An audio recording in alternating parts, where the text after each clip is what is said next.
তো আমার বয়সে আমি দেখতেছি খুব ভালো, কিন্তু এখন বন্যার পর থেকে দেখতেছি যে কিছু ভাঙছে। এখন এই বছর দেখতেছি পুরাই ভেঙে গেছে। এখন আমরা সরকারের নিকট দ্রুত সংস্কারের জন্য দাবি জানাতেছি, যেভাবে হোক আমাদের রাস্তাটা দরকার। আমরা বাজার টাজার লই আইতেম বহুত কষ্ট হয়ে যায়, এই জায়গাটা পুরাইলে অনেক ভালো হয়ে যায়। আমরা সরকারের লোন চালাইছি তাড়াতাড়ি যেন আমাদের রোড হয়ে যাক। আমরা এই রাস্তা দিয়ে ছোটবেলা থেকে চলাফেরা করছি, এই নদীটা আরো মাঝখানে ছিল, প্রত্যেক বছর এটা ভাঙতে থাকে, কিন্তু সরকার পক্ষ থেকে সামান্য কিছু আয়োজন নিলেও কি অদৃশ্য কারণ সেটা আর আগাইতে পারে না, তারা এটা ছেড়ে চলে যায়। কিন্তু আমাদের দুর্ভোগ একটুও কমে না। রাস্তা দিয়ে হাজার হাজার মানুষের যাতায়াত হয়। এই রাস্তাটা অত্যন্ত গুরুত্বপূর্ণ স্থানে এই রাস্তাটি রয়েছে। এই রাস্তাটা দ্রুত নির্মাণ করা না হলে, রাস্তার ব্যবস্থাপনা করা না হলে মানুষের দুর্ভোগ আরো বাড়তে থাকবে, রাস্তা আরো ভাঙবে এবং এখানে ফসলি জমি আস্তে আস্তে চলে যাবে, এখানকার বাড়িঘর আস্তে আস্তে নদীতে বিলীন হবে। এই জন্য ফেনী দাগনভূঞা উপজেলা প্রশাসন, দাগনভূঞা উপজেলা পানি উন্নয়ন বোর্ড কর্মকর্তাদের আমি দৃষ্টি আকর্ষণ করছি,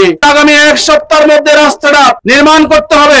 এখন তো আদিম যুগ নয়, 2-3 বছর পরে 5 বছর পরে প্রকল্প বাস্তবায়ন করবেন। এই ধরনের কাজ দিয়ে আমাদের কোনো ফায়দা নাই, আমাদের কোনো লাভ নাই। আপনারা 3 বছর পরে এখানে আসবেন প্রকল্প বাস্তবায়ন করার জন্য, সেই 3 বছর পরে এলাকায় থাকবে না। কোথায় আসবেন প্রকল্প বাস্তবায়ন করতে? কার জন্য বাস্তবায়ন করবেন?